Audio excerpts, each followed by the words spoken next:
ជាបឋមខ្ញុំប្រកាសណាសូមលំអរកាយក្រាបថ្វាយបង្គំព្រះគុណម្ចាស់គ្រប់ព្រះអង្គជាទីគោរពសក្ការៈដ៏ខ្ពង់ខ្ពស់បំផុត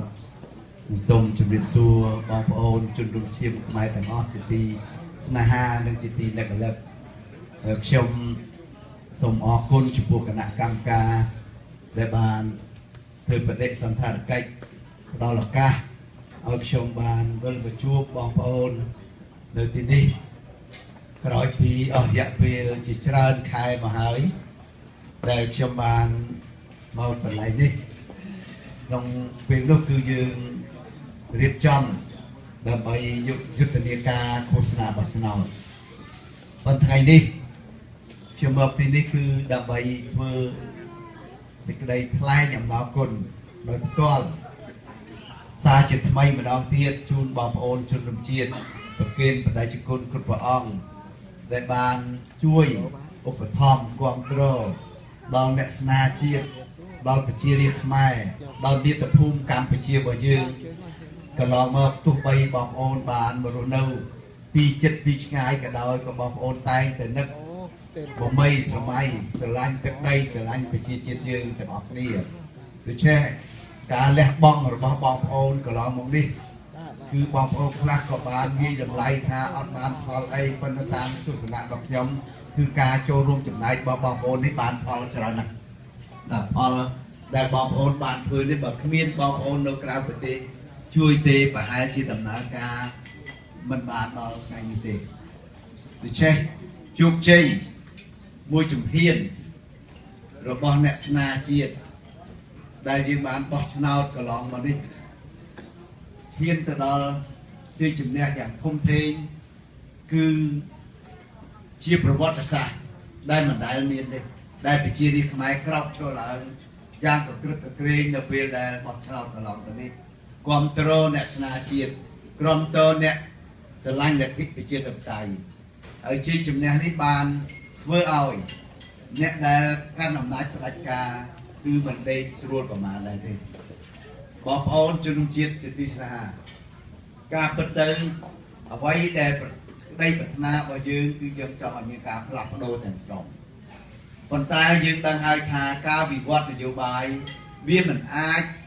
ធ្វើបានដោយអ្វីដែលយើងចង់បាននោះទេនយោបាយមិនមែនធ្វើតាមអារម្មណ៍ទេ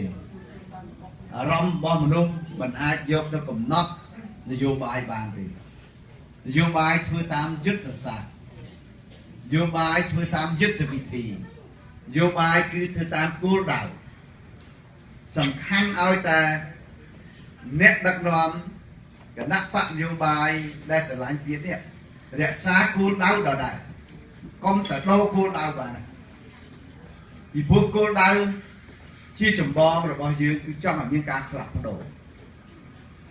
នេះហើយជាគោលដៅដែលគណៈបកសង្គ្រោះជាតិបានធ្វើកន្លងនេះប៉ុន្តែកាលៈទេសៈខ្លះដែលយើងមិនអាចធ្វើបានទាំង 100% ទេពីព្រោះយើងមិនមែនធ្វើបដិវត្តទេបើយើងធ្វើបដិវត្តគឺយើងដូរកន្លះពីសមកខ្មៅពីខ្មៅមកសកន្លះពីបាតដៃមកខ្នងដៃតាមចិត្តបានប៉ុន្តែនេះមិនមែនបដិវត្តទេសួរថាហេតុម៉េចបានគណៈបកសង្គ្រោះជាតិមិនធ្វើបដិវត្តពីព្រោះយើងស្គាល់យើងមានពិសោធន៍គ្រប់គ្រាន់ហើយខ្មែរកាលណាធ្វើបដិវត្តខ្មែរអត់ដែលឈ្នះទេខ្មែរចាញ់ទាំងសងខាងហើយខ្មែរស្លាប់ទៀតហើយប្រទេសជិតខាងរឹតតែបានដៃតទៅទៀតចឹងហើយបានគោលដៅរបស់គណៈបកសង្គ្រោះជាតិ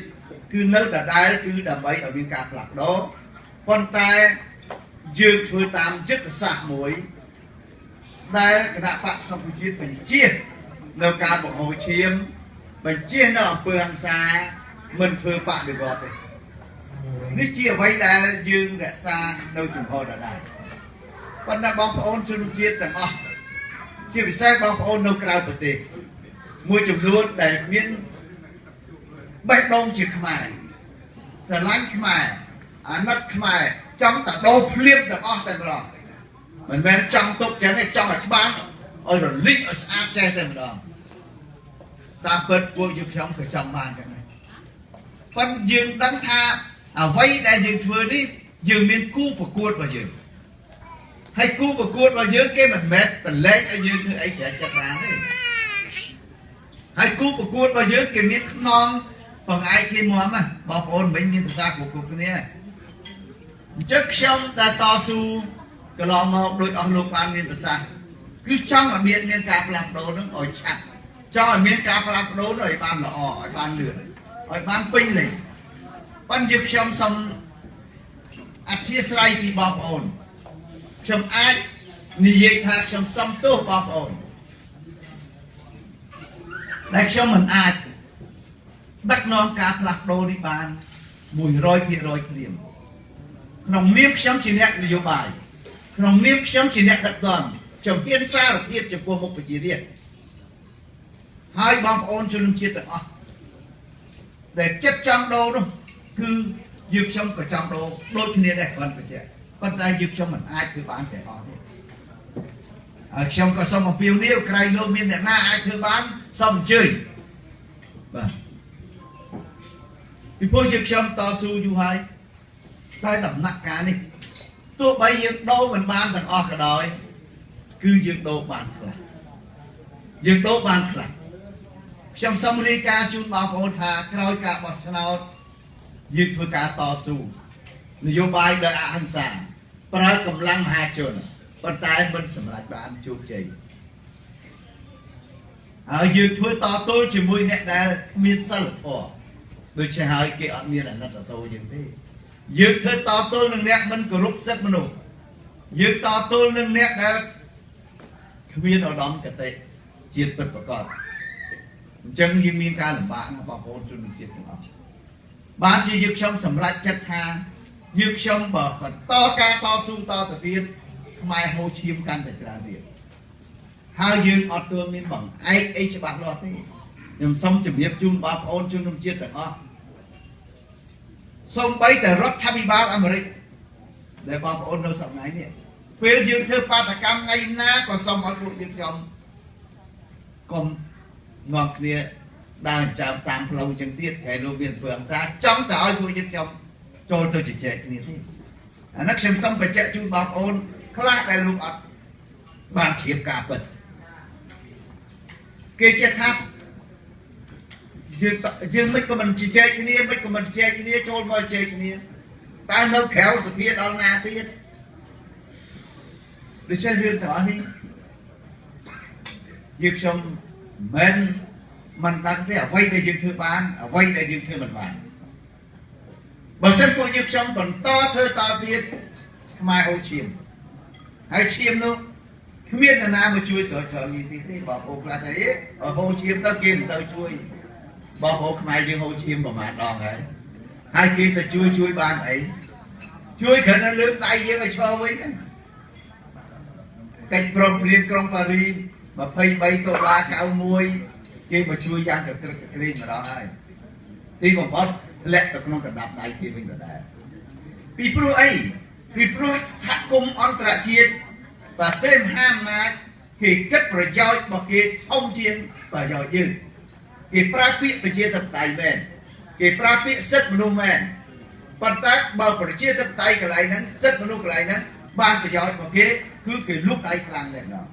tại bao phải chia tập tài cái này nắng rất mनु cái này nắng hai ắt phải giỏi cái quan tâm thì gì đây cái fan ca đây cái thôi ca tiếp sản con đây phần tay mình bao cũng là bao ôn tiếp theo các em mình bắt bị piệt trở đấy và bảo hộ khơi ta sắp không ai miền ở vây đây sẽ là sầm khăn sầm đắp hàm này bảo hộ nè làm đấy khơi nhá cái tờ rod này nè hàm này cái tờ chặt đầy chuôn làm bấy tục chỉ mũi chân hai dương phiên hai dương vậy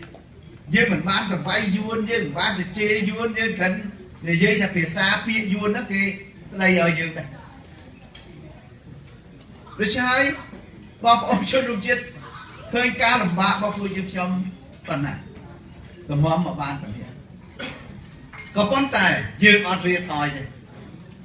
tuy bằng phót dương vân mà cho cha cái này mẹ ពីព្រោះគ្មានអ្វីដែលគេផុតពីការចរចាសំបីយើងច្បាំងគ្នាពីទសវត្សរ៍កន្លងមកសង្គ្រាមស៊ីវិលសង្គ្រាមឈ្លានពានក៏ងាកមកចរចា23ដុល្លារ91ដែរអញ្ចឹងការចរចាមានថ្ងៃ22កក្កដាឆ្នាំ2014បណ្ដាការចរចានោះ